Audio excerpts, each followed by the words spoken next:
Nagini, Sero, naga bergola pasti murka.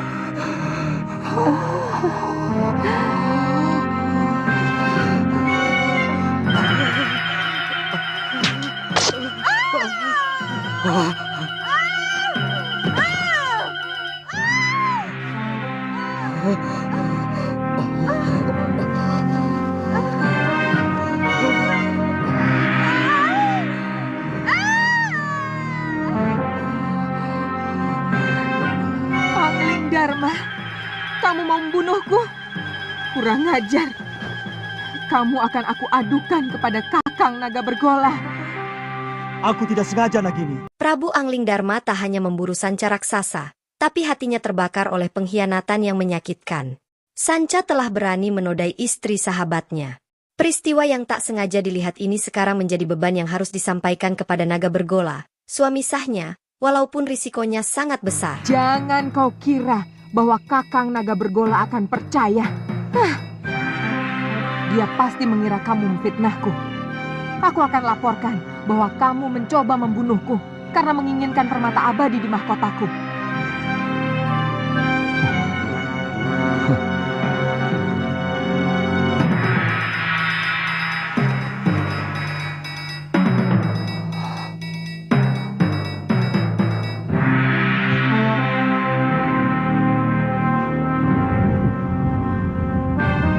Naga Bergola. Kakang.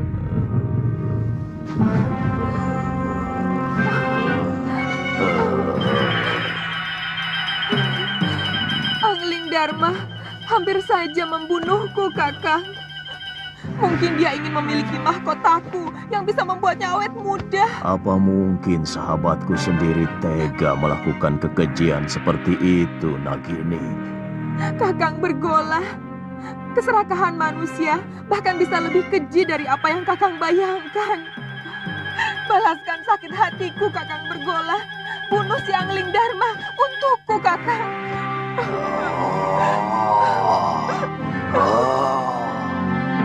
Aku sangat menghormati Kakang Naga Bergola. Aku tidak bisa melihat istrinya mengkhianati cintanya yang begitu tulus. Dalam kesunyian malam, Prabu Angling Dharma menceritakan kejadian ini kepada Dewi Setiawati. Sang permaisuri, dengan segala kebijaksanaannya, menyarankan untuk segera mengungkapkan kebenaran kepada Naga Bergola. Sebagai seorang resi, dia mungkin bisa melihat kebenaran, namun sebagai suami, amarahnya bisa mengaburkan segalanya. Yang aku takutkan, Nagini akan memfitnahku. Dan demi cintanya pada sang istri, Kakang Naga Bergola akan membunuhku.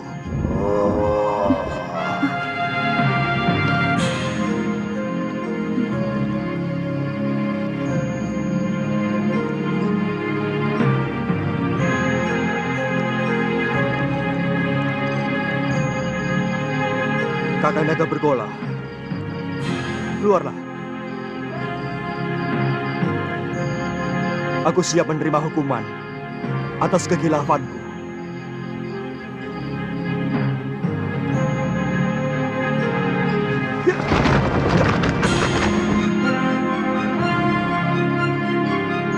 sudah mendengar pembicaraanmu, sahabatku. Hampir aku membunuh seorang sahabat yang berhati suci. Saya kurang mengerti maksud kakak. Sudah 7 purnama aku tidak menggaulinya, karena aku sedang bertapa. Aku mohon kakak mau memaafkan Nagini. Aku telah bersumpah, lebih baik mati daripada dikhianati seorang istri. Dan aku akan laksanakan sumpahku. Kakang, Kau begitu baik padaku, Angling Dharma. Maukah kau mewarisi ilmuku? baik kakang. Naiklah ke punggungku.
Dengan mewarisi ilmu aji senyawa, kamu akan bisa mengerti semua bahasa binatang.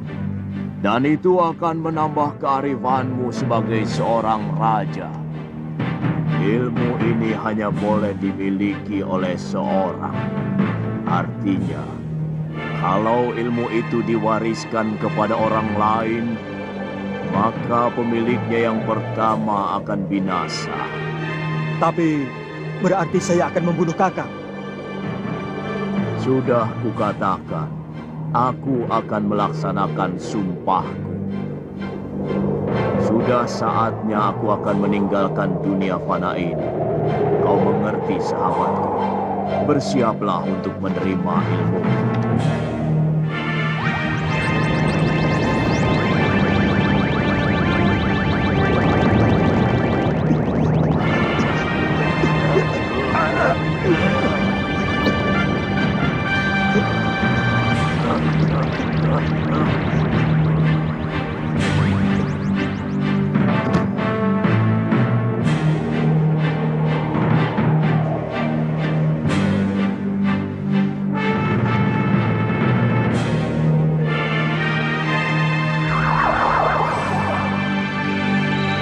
Selamat jalan, sahabatku.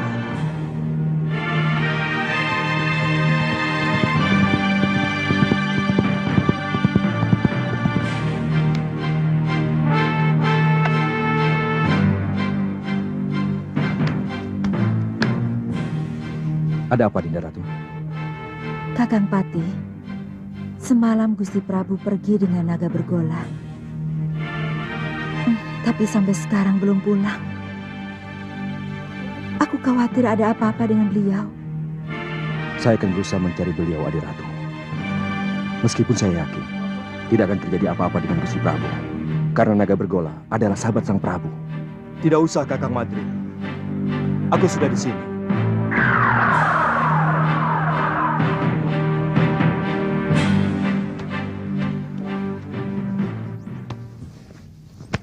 Maaf aku membuatmu cemas, Dinda. Aku baru saja mengantarkan sahabatku, naga bergola, pergi ke tempat yang sangat jauh, Dinda. Saya cemas, Kanda Prabu. Saya khawatir kalau Kanda dicelakakan naga bergola karena peristiwa perburuan itu. Sebagai naga pertapa, beliau tahu siapa yang benar. Kakang Madrim, Kakang boleh meninggalkan tempat. Baik, Dinda Prabu.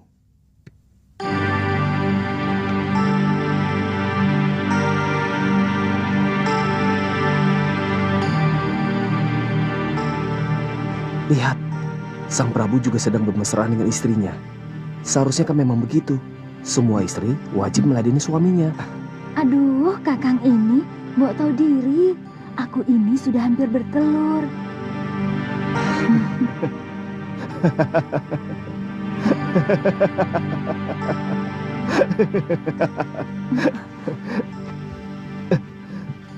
Ada sesuatu yang lucu dari diriku, Kanda? Aku tidak mengetawakan kamu, Dinda. Maaf kalau membuat Dinda tersinggung. Di ruangan yang sepi, Dewi Setiawati mulai merasa suaminya menertawakannya. Dalam diam, muncul keraguan pada dirinya sendiri. Namun Prabu Angling Darma mendekat dan bersumpah, menyadarkan sang permaisuri bahwa yang ditertawakannya hanyalah cicak di dinding, yang jantannya iri pada kebahagiaan mereka. Ilmu aji senyawa yang dimilikinya memberinya kemampuan memahami bahasa binatang. Kanda bisa mengerti bahasa binatang. Berarti Kanda memiliki ilmu aji senyawa. Ajarkan ilmu itu pada Dinda, Kanda. Ilmu itu tidak bisa diajarkan kepada siapapun, Dinda. Juga kepada istri Kanda sendiri.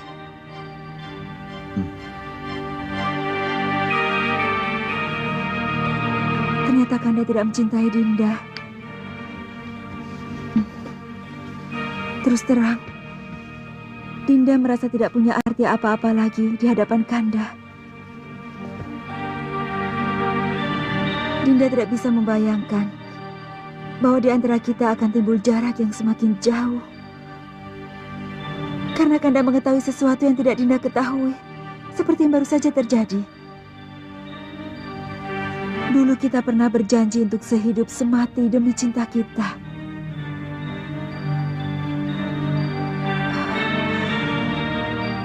Beranikah Kanda mati bersama Dinda? Kita pati obong bersama.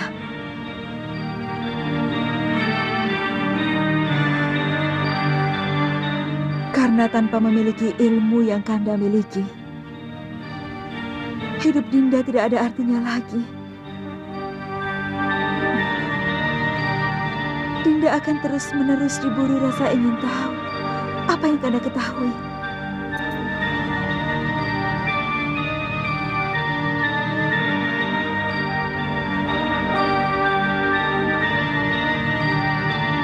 Kalau itu kemauan Dinda, akan kuturuti.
Tataplah semua wajah rakyat Paduka selama mungkin, Dinda Prabu. Supaya Dinda bisa melihat bagaimana wajah mereka yang akan kehilangan pegangan untuk selamanya. Mereka akan kehilangan seorang pemimpin yang sangat mereka cintai. Apa tidak ada cara lain? Sama saja, Kakang Madrim. Kalau ilmu aji senyawa itu saya berikan kepada Dinda Setiawati, aku pun akan mati. Hamba tidak bermaksud mempengaruhi Dinda Prabu.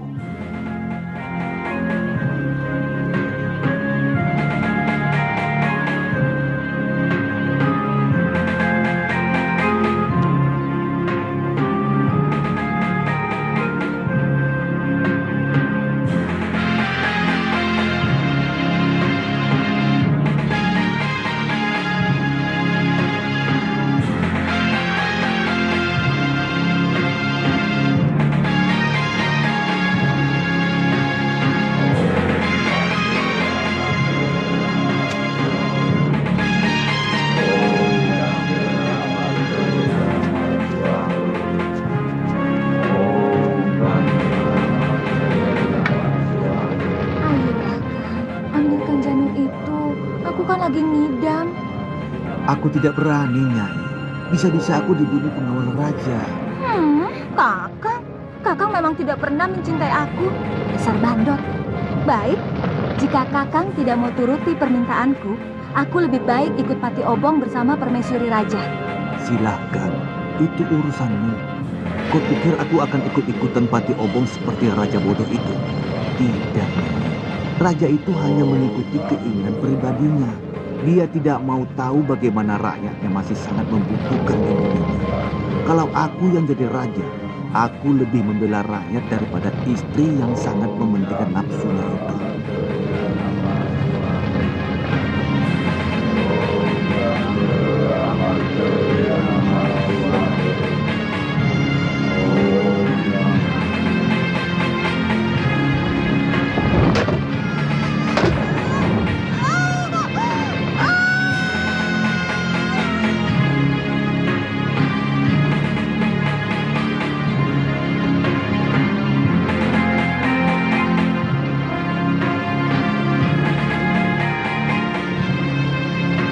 Nyai, jangan Nyai. Perempuan-perempuan selalu tidak pernah bisa menggunakan otak.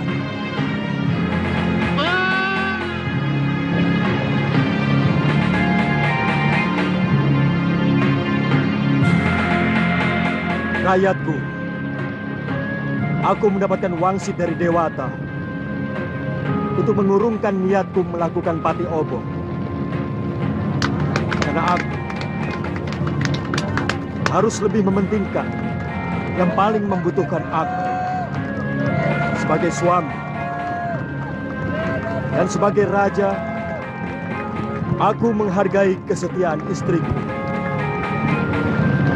Tapi sebagai wakil Dewata, aku lebih menghargai rakyatku dan tugasku.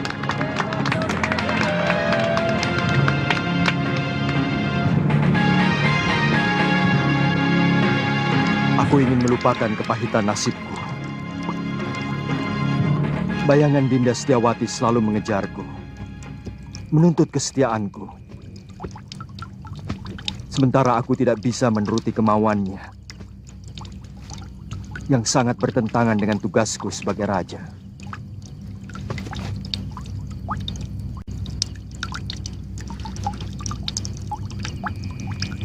Untuk sementara, aku akan meninggalkan negeri ini, Kakang Madrim. Aku ingin berkelana, keliling jagat, melihat kebesaran semesta, sambil melipur duka lara. Sementara aku pergi, aku titipkan negeri ini kepadamu, Kakang. Aku titip rakyatku.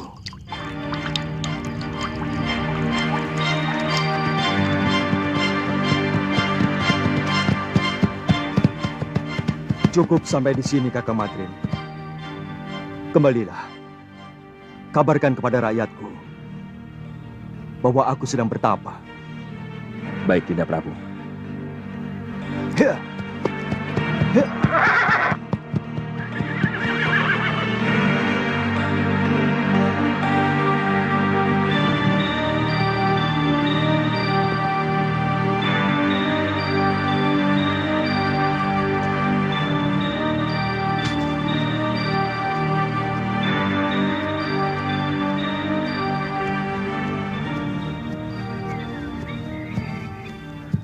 Biasanya kalau matahari sudah tinggi, dia sudah pulang. Jangan-jangan si tua bangga itu sudah menangkapnya.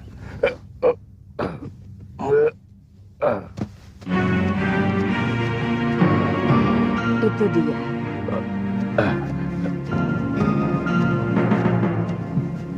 Nyai, sebentar ya. Iya. Masih belum sembuh, Ki? Kumat lagi. Oh, iya.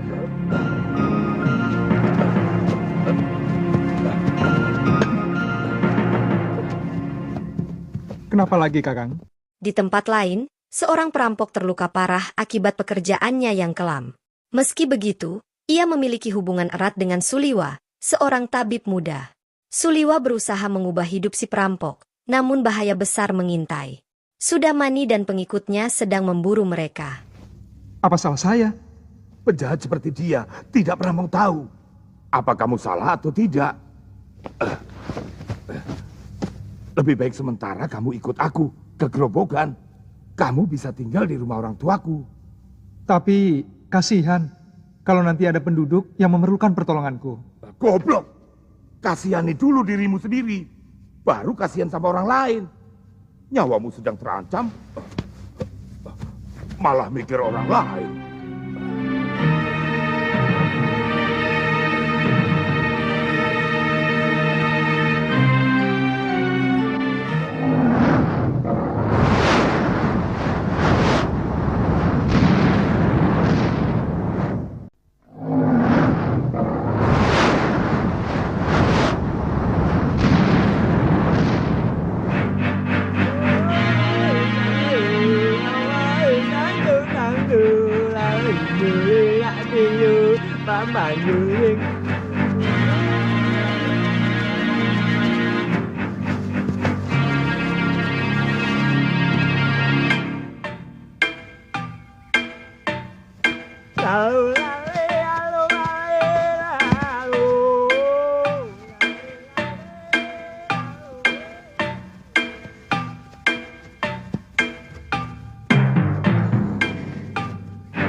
Sudamani itu mau menyempurnakan ilmu hitam tangan darah. Dia pasti akan memaksa kamu untuk mengumpulkan ramuan racun yang paling berbahaya. Kalau tidak mau? Jangan coba-coba menolak kemauan pendekar kejam yang bergelar Silangan 8. Kamu pasti akan dibunuh. Weleh. Akhirnya ketemu juga. Itu suara dia. Ayo Liwa, jangan main-main dengan nyawa.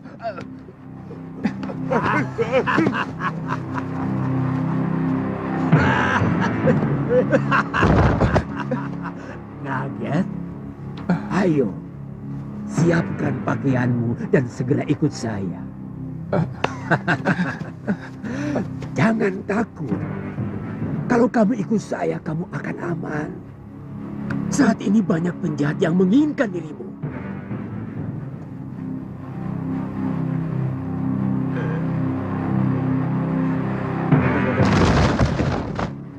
Jangan coba-coba menyentuh anak itu, Sudamani. Dia akan kujadikan murid perguruan Halimun Petak. Kalian mau bermain-main dengan pendekar 8 lengan? Nila, panggil gurumu, bapakmu sekalian. Aku tidak takut.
Bentuk jurus pagar cahaya bumi.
Kalian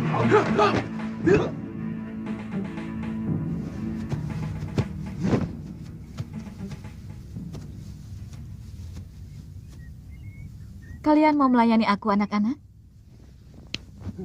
Urungkan niatmu, Kenanga.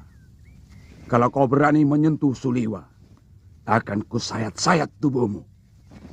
Kenapa? Cemburu, anak-anak manis? Suliwa satu-satunya tabib yang ada di sekitar Gunung Kendeng. Jangan kamu jadikan korban. Pokoknya, kamu harus menghadapi kami kalau berani masuk ke hutan 1000 bunga. Aku tidak pernah membiarkan siapapun yang berani ikut campur urusanku.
Aku paling suka perempuan galak. Tubuhmu pasti lebih panas dari ayam-ayam kampung.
Aku harus tetap hidup. Aku harus hidup untuk membalas perlakuan Sudamani.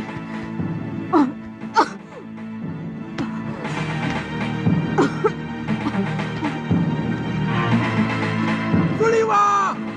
Suliwa! Gara-gara kamu, tabib Buddha itu lari. Suliwa!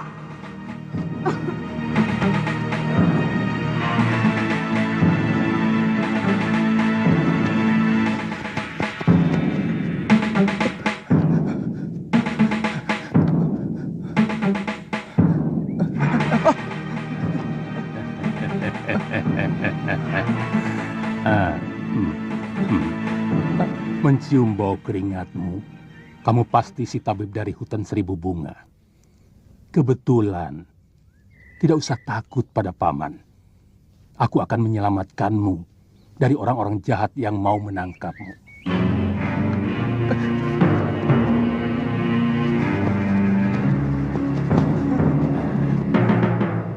Mau kemana? Apa kamu mau diringkus sama si tua bangka Sudamani?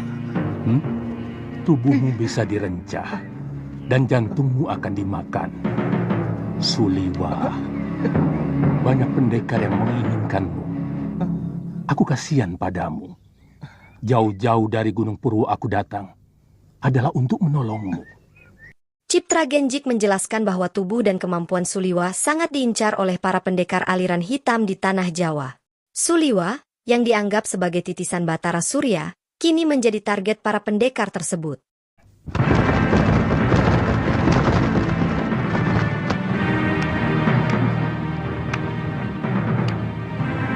Mau dibawa kemana kekasih saya, Genjik? Itu bukan urusanmu, perempuan cabul. Aku tidak akan membiarkan tabib suci ini menjadi santapan nafsu bejatmu. Jangan berlagak suci, Citra Genjik. Kamu sendiri mau menggunakan tabib muda itu untuk membuat racun dan obat kuat, supaya nafsu binatangmu kepada perempuan bisa terlampiaskan. Iya kan?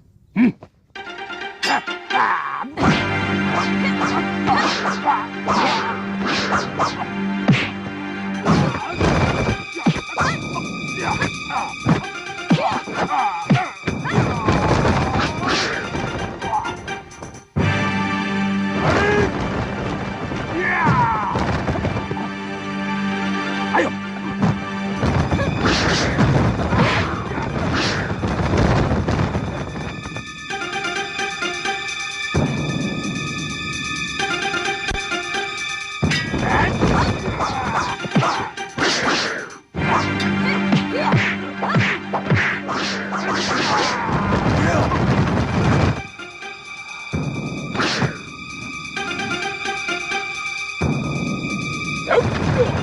Kenapa semua orang menginginkan diriku? Dan semuanya orang-orang jahat.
Kalian juga menginginkan anak muda itu, kakek-kakek Jompo?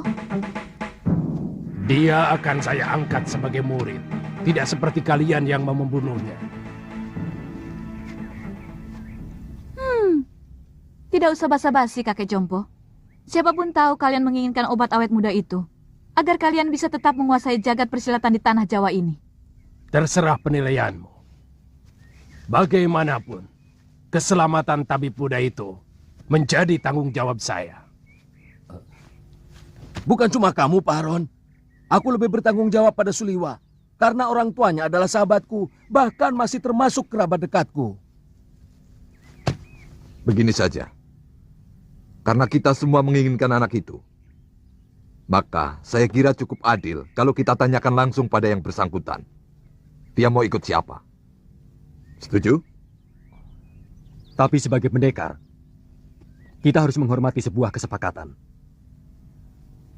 Kalau tawaran Kang Sadewa sudah kita sepakati, siapapun yang dipilih Suliwa, dialah yang berhak atas anak itu. Siapapun tidak boleh menentangnya. Setuju.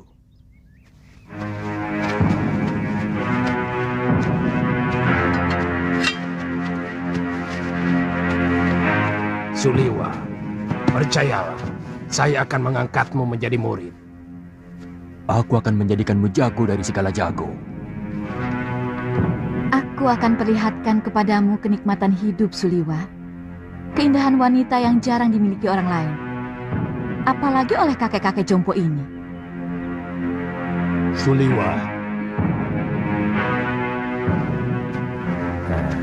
Aku Citra Genjik, satu-satunya yang secara jujur mau menyelamatkan hidupmu. Ikutlah bersamaku.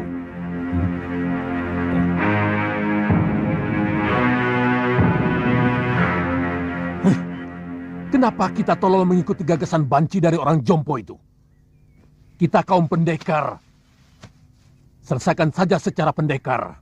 Keluarkan senjata dan kesaktian kita. Tarung. Siapa yang menang, dia yang berhak atas diri Suliwa. Siapa takut? Saya tidak pernah menghindari tantangan. Silakan. Siapa yang mau maju lebih dulu? Kita bertarung bebas. Semua adalah musuh. Kalian tidak usah berlagak sebagai satu kelompok.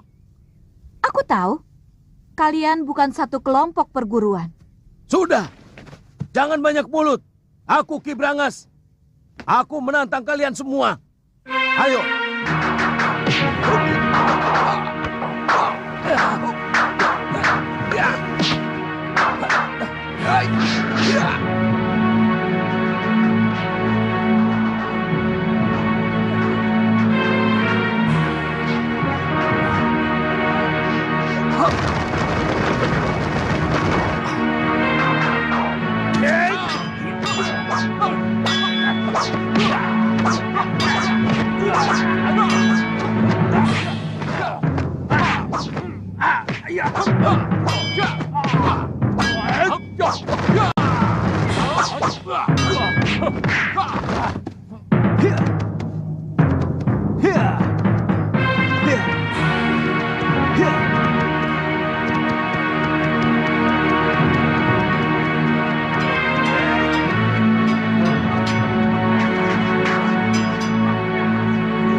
Rupanya manusia-manusia jompo ini juga menginginkan kesaktian tabib Buddha itu.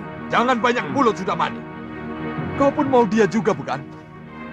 Ikuti saja aturan mainnya. Kita bertarung sampai tinggal satu yang menang. Dan dialah yang berhak atas tabib muda. Oh, mainan menarik. Mengingatkan masa kecil. Main pedang-pedangan. Aku ikut.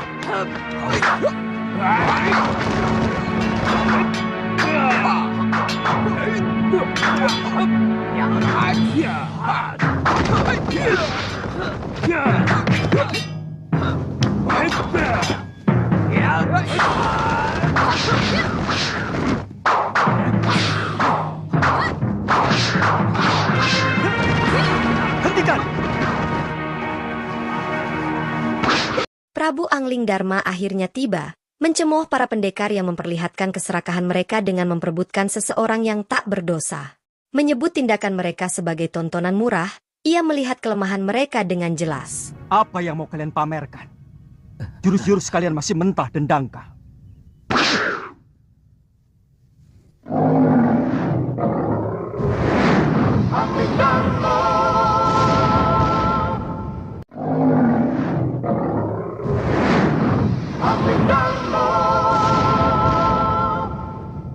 Ilmu tongkat dia ini tentu dari jurus 8 lengan.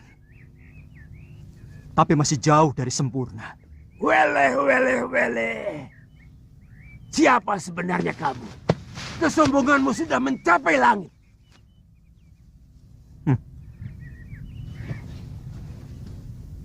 Kesombonganku masih jauh di bawah ilmuku. Dan untuk menghadapi manusia-manusia busuk seperti kalian, setengah dari ilmuku masih terlalu lebih.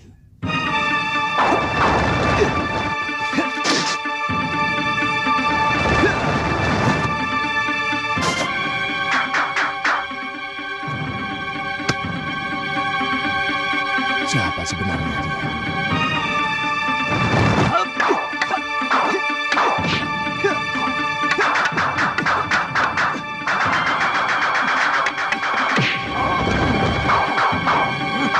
Jurus orang tua ini, dia curi dari jurus tangan dewa. Keparat! Sombong kamu! Kamu akan menyesal kalau tahu berhadapan dengan siapa. Aku Kang Sadewa, Ketua Padepokan Lembah Wilis. Bersiaplah untuk mampus anak muda.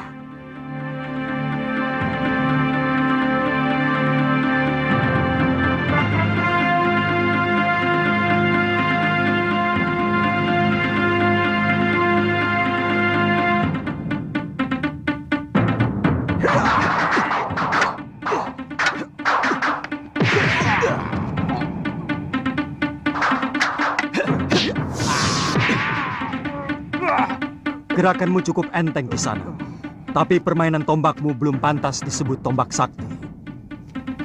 Dan pukulan tangan kirimu tadi tentu yang dinamakan lengan baja. Sayangnya tidak cocok dengan sebutannya. Terlalu lembek.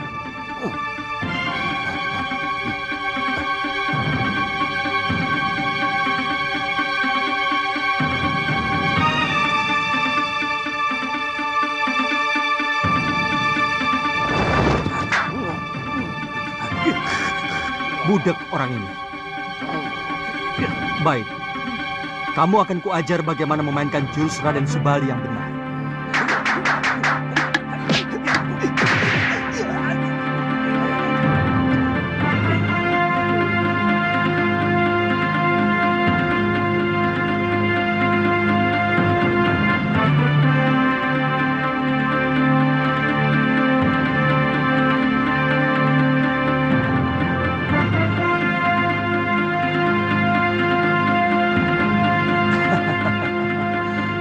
Kiranya kiparon wajah yang terkenal. Kulihat tadi ilmu pedangmu adalah pecahan dari jurus pasang pedang beracun. Dan kau pandai pula menggunakan jurus tangan kilat. Tapi seperti yang lain, gerakanmu juga masih mentah.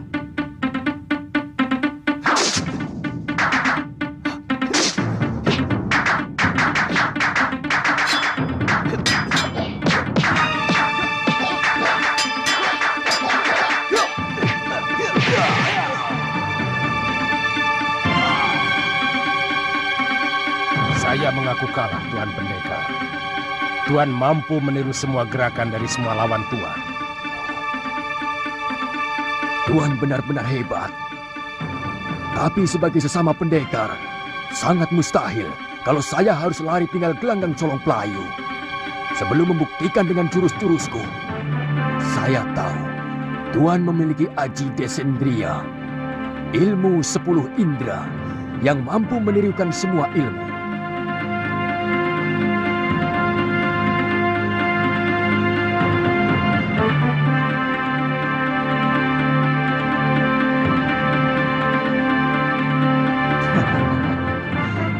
Kalau benar-benar jantan, silakan. Tuan yang lebih dulu menyerang saya.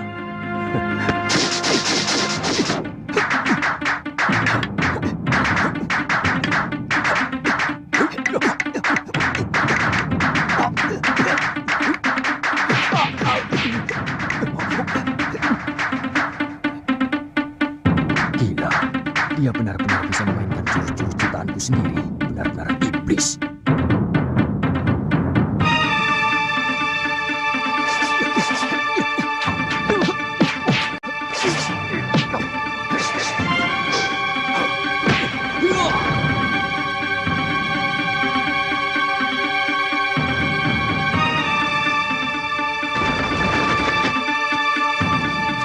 Maju selangkah lagi.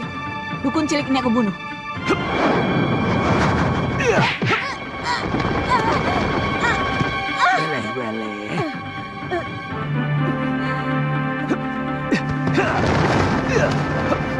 Tunggu pembalasanku, pendekar.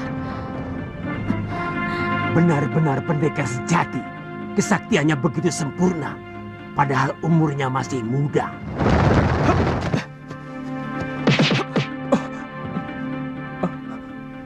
Terima kasih. Tuhan telah menyelamatkan saya. Saya heran. Begitu banyak pendekar yang menginginkan kamu. Siapa sebenarnya kamu? Suliwa memperkenalkan dirinya sebagai dukun sederhana yang tinggal di gua di hutan 1000 bunga. Namun, Prabu Anglingdarma segera merasakan bahwa Suliwa bukanlah orang biasa. Keturunan Batara Surya tampak jelas pada dirinya, sehingga wajar jika ia menjadi incaran para pendekar hitam yang menginginkan kekuatannya. Saya tidak mengerti itu semua, Tuan. Saya hanyalah anak dukun obat yang diberi wasiat untuk menolong orang yang membutuhkan kesembuhan. Saya kagum pada kehebatan Tuan.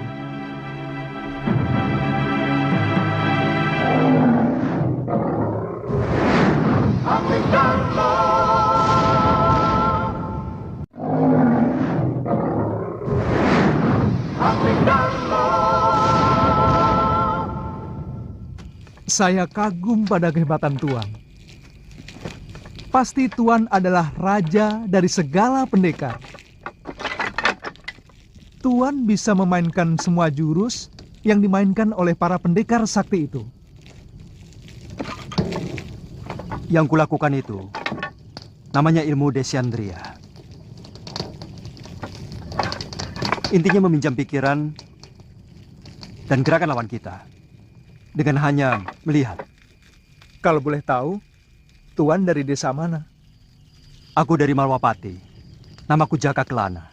Oh, kata orang, Raja Malwapati yang bernama Prabu Anglingdarma adalah seorang raja yang sakti mandraguna. Bahkan patihnya pun hampir sama saktinya dengan sang Prabu. Iya, kata rakyat Malwapati memang seperti itu. Tapi aku sendiri belum pernah menyaksikannya.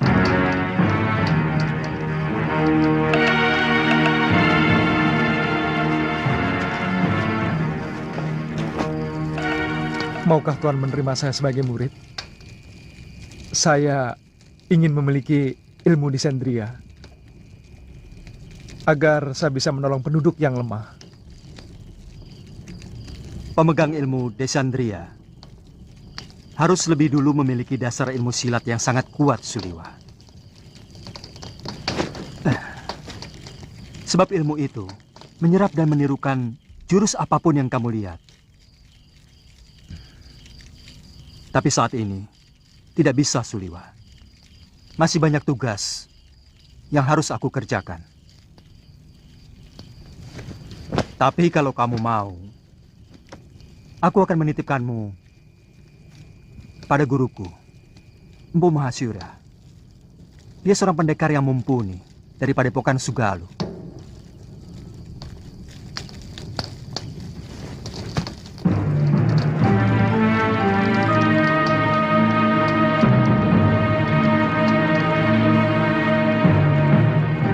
Dia bahkan mampu mengalahkan pendekar-pendekar tua yang sangat sakti, seperti Sudamani, Kang Sadewa, Ki Brangas, dan Gendrayana. Siapa namanya, Yunda? Dia tidak memperkenalkan dirinya, tapi ilmunya benar-benar luar biasa. Dia bahkan menguasai ilmu Desandria yang sangat didambakan oleh semua pendekar di muka bumi ini. Dia tampan, Yunda.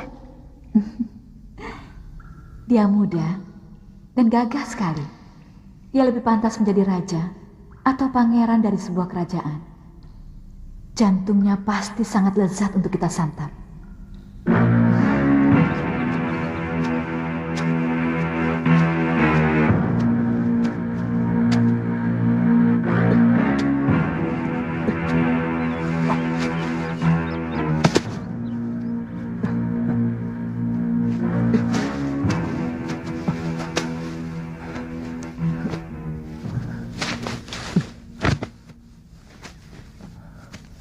Buat apa kamu lakukan?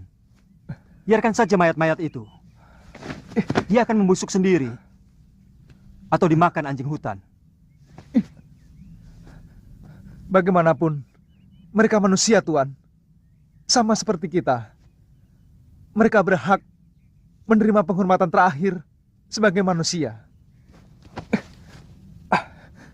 Kalau tidak dikubur, nanti bisa menimbulkan penyakit yang akan melanda desa ini, Tuan.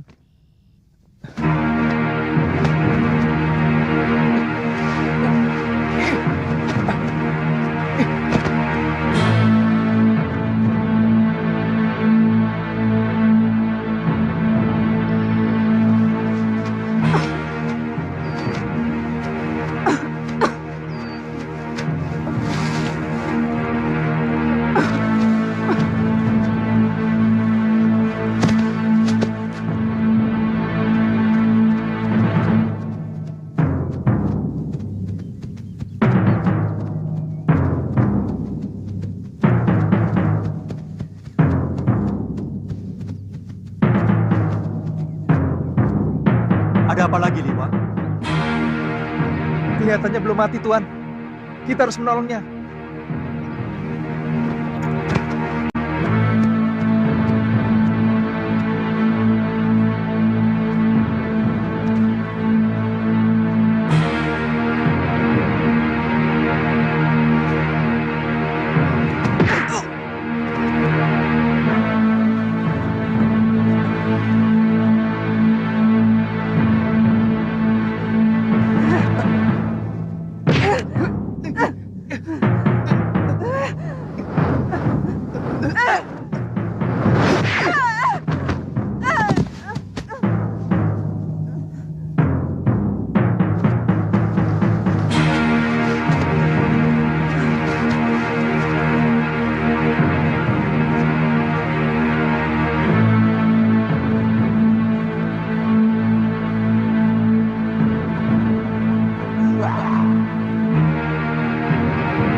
Kubunuh kau sudah mani.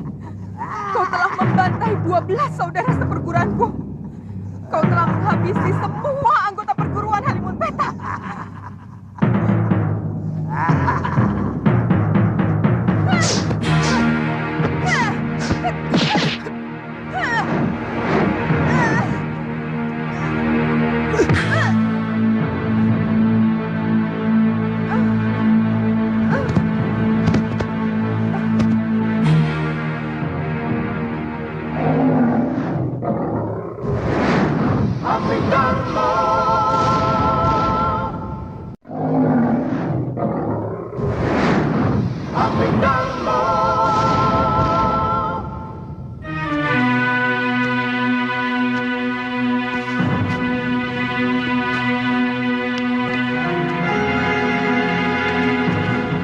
Dia menderita luka dalam yang sangat parah, Tuan.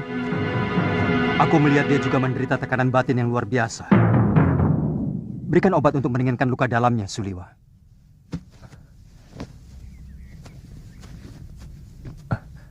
Apa nanti tidak akan membahayakan kita kalau dia sudah sembuh, Tuan? Sebagai tabib, tugasmu menolong orang yang terluka. Kalau nanti dia menyerang kita lagi, aku yang akan menyelesaikannya.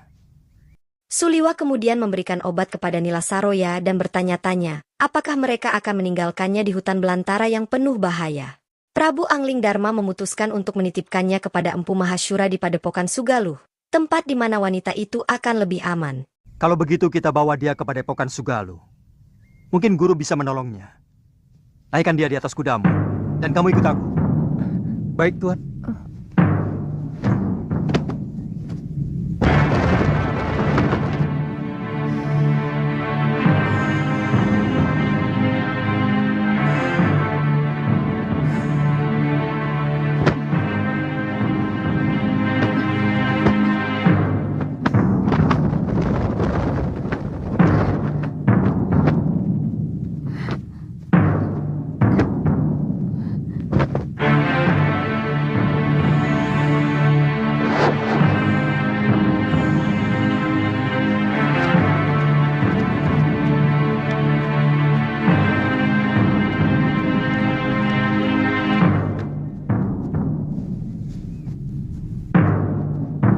Ada apa, Kakang?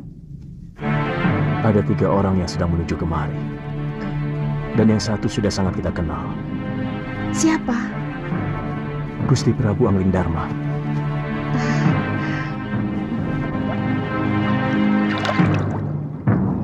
Padepokan itu didirikan oleh ayah Empu Mahasyura, bernama Pangeran Suryapati, yang melarikan diri dari kejaran prajurit Mamenang yang ingin membunuhnya karena memberontak kira-kira 50 tahun yang lalu. Bagaimana Tuan bisa sampai ke sana? Aku pernah menolong istrinya yang hampir tenggelam di Sungai Sugalu ini waktu berburu. Sejak itu kami bersahabat dengan Sang Empu.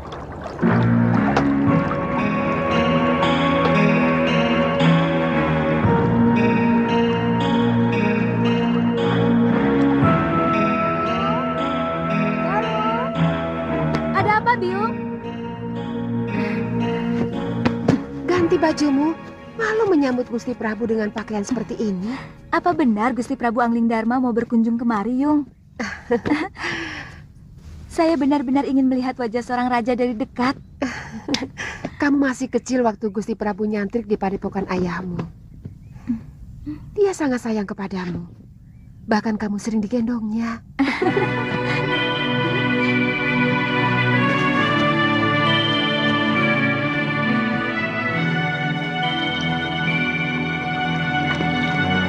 Datang! Sudah datang, Yung! Dia rakit!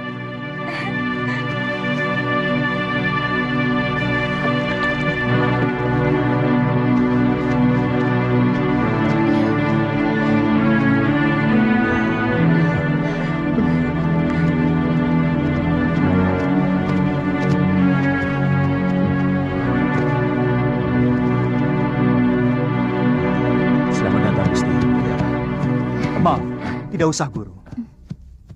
Bagaimana keadaan semuanya? Kamu pasti Galuh Parwati. Sudah besar kamu. Cantik sekali. Seperti ibunya. Saya gembira Gusti Prabu masih mau berkunjung ke Padepokan Sugalu yang sepi dan menjemukan.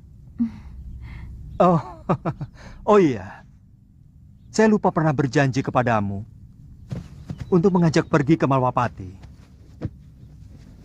Nanti, pokoknya kamu pasti akan kuajak ke sana.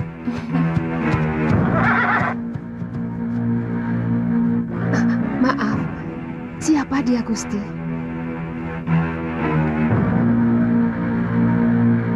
Saya menemukan wanita ini dalam keadaan terluka tubuhnya. Tapi saya yakin, yang lebih berat adalah luka batinnya. Dan pemuda ini adalah murid saya, yang saya ingin titipkan kepada guru.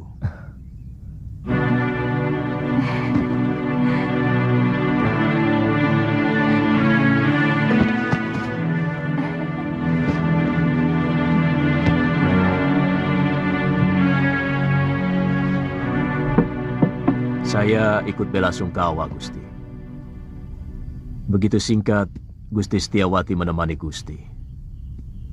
Semua sudah menjadi suratan saya, Guru. Tapi ilmu aji senyawa itu adalah ilmu kebijakan yang tidak ada duanya di muka bumi ini, Gusti. Ilmu itu mampu membuat seorang manusia menjadi tahu bahwa selain dunia kita, masih ada dunia lain yang bersentuhan dengan kita. Kadangkala kita menganggap binatang itu hanyalah pelengkap kebutuhan kita. Padahal dia juga punya hak untuk hidup dan hak untuk tidak kita ganggu.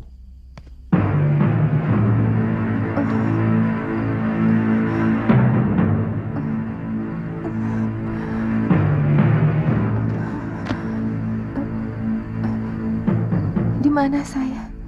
Kamu sekarang berada di Padepokan Sugalu, Nini. Saya Empu Mahasyura. Dan ini orang inilah yang membawa Nini kemari. Melihat luka yang Nini derita, Nini mengalami tekanan batin yang sangat berat. Paling tidak, Nini menyimpan dendam yang begitu mendalam. Dua-duanya. Sebelum tubuh sudah manik kucabik-cabik dan darahnya untuk keramas rambut saya. dendamku tidak akan pernah hilang. Begitu besar dendammu, Nini. Dia telah membunuh 12 saudara seperguruan saya dengan kejam. Dan dia telah merusak kesucian diri saya.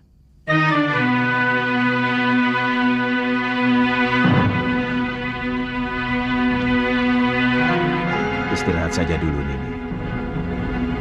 Tidur. Supaya pikiranmu tenang.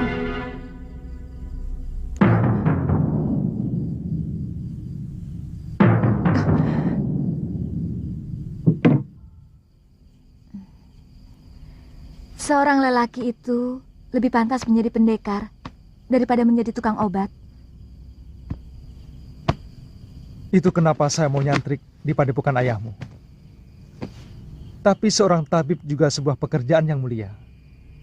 Karena dia selalu menolong orang yang membutuhkan. Kakang sudah bisa mengobati orang. Sejak usia saya 5 tahun. Ayah saya pun seorang tabib. Oh. Kamu sudah punya kekasih?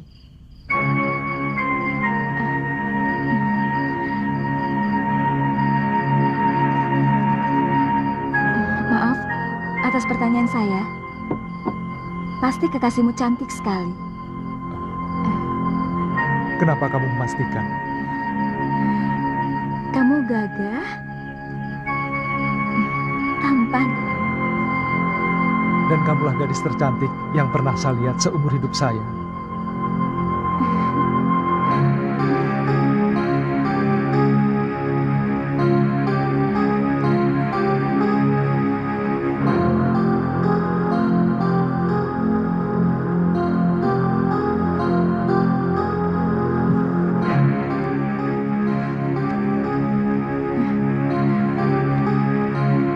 Saya ingin menghilangkan keresahan hati saya dengan mengembara. Sementara pemerintahan saya serahkan kepada Kakang Batik Madrim. Sebaiknya jangan terlalu berlarut-larut, Gusti. Rakyat bisa seperti anak ayam yang kehilangan induknya. Dan tidak bagus orang yang terlalu lama diberi kekuasaan. Bisa-bisa ingin memilikinya. Semua yang ada di dalam kedaton membuat saya selalu ingat Dinda Setiawati. Kapan Gusti meninggalkan Sugalu? Mungkin siang ini. Saya titipkan Suliwa. Bagaimana dengan Nila Saroya? Terserah guru. Saya hanya menolong dia.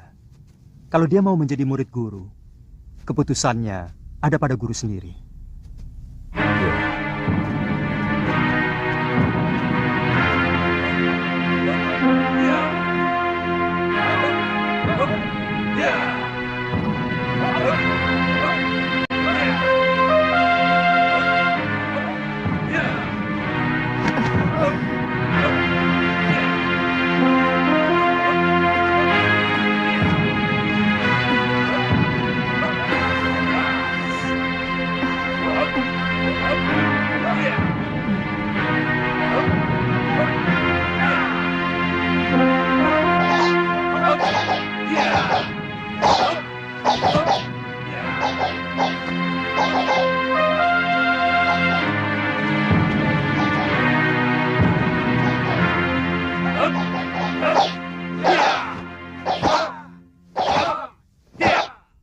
Kita latihan, Kakang. Saya ingin tahu dasar-dasar silat yang Kakang kuasai. Kakang? Tidak boleh saya memanggilmu Kakang. Kalau begitu, boleh saya manggilmu Nini.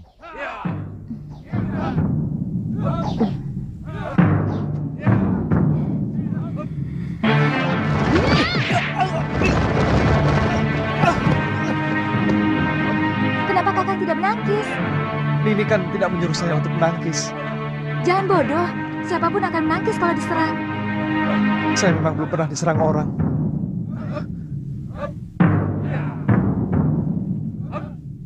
Kalau gitu...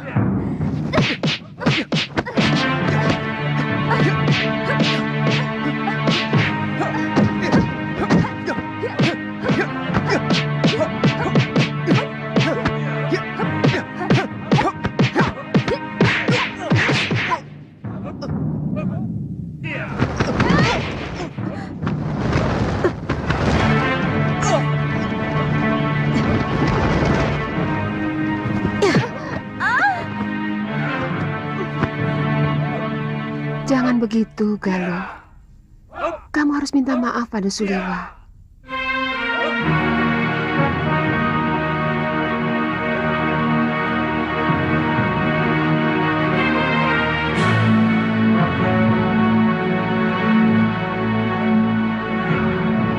Maafkan saya, Kakang.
Kau harus mampus, Sudamani.